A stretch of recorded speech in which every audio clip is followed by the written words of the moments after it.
Avoid 3 whites from your diet. First, white flour.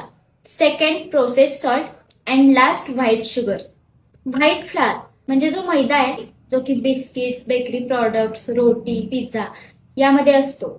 याचा glycaemic index 71 असतो आणि यामुळे ग्लुकोज लेवल वाढते आणि हे ग्लुकोज फॅटमध्ये कन्वर्ट होतं, ज्यामुळे वजन वाढतं. त्याचबरोबर प्रोसेस्ड असल्यामुळे यातलं फायबर कंटेंट देखील निघून गेलेलं असतं, त्यामुळे डायजेशन मध्ये प्रॉब्लेम येतो. शुगर स्पाइक होते, त्यामुळे डायबेटीसचे चान्सेस देखील वाढतात. त्यामुळे मैद्याऐवजी आहारामध्ये नाचणी, ज्वारी, मक्का, हिवाळ्यामध्ये बाजरी देखील तुम्ही वापरू शकता. त्यानंतर सेकंड आहे प्रोसेस सॉल्ट. आता सॉल्ट म्हणजे सोडियम क्लोराईड हे आपल्या बॉडीसाठी फार इम्पॉर्टंट आहे.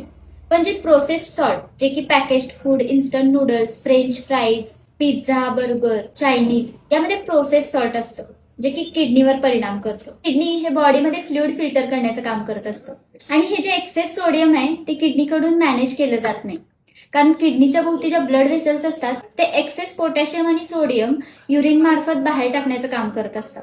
आणि सोडियमचं प्रमाण वाढल्यामुळे या ब्लड व्हेसल्सवर प्रेशर यायला लागतं, त्यामुळे ब्लड प्रेशर वाढतं आणि हायपरटेन्शनचा त्रास चालू होतो. त्यामुळे आहारामध्ये मिठाचं प्रमाण कमी करा, त्याऐवजी तुम्ही रॉक सॉल्ट देखील वापरू शकता. आणि लास्ट आहे व्हाईट शुगर म्हणजे जी प्रोसेस्ड शुगर आहे. याबद्दल मी आधीच्या व्हिडिओमध्ये देखील सांगितलंय. प्रोसेस्ड शुगरमध्ये जास्त प्रमाणात केमिकल्स असतात आणि यामधून 0 कॅलरीज मिळतात. यामुळे शुगर स्पाइक होते, डायबेटीसचे चान्सेस वाढतात, हार्ट डिसीजचे चान्सेस वाढतात.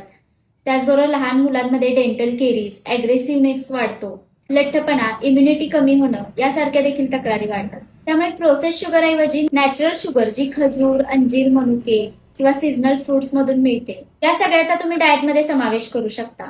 त्याचबरोबर ऑर्गॅनिक मध किंवा गुळ यांचा देखील मॉडरेशन मध्ये नक्की वापर करू शकता.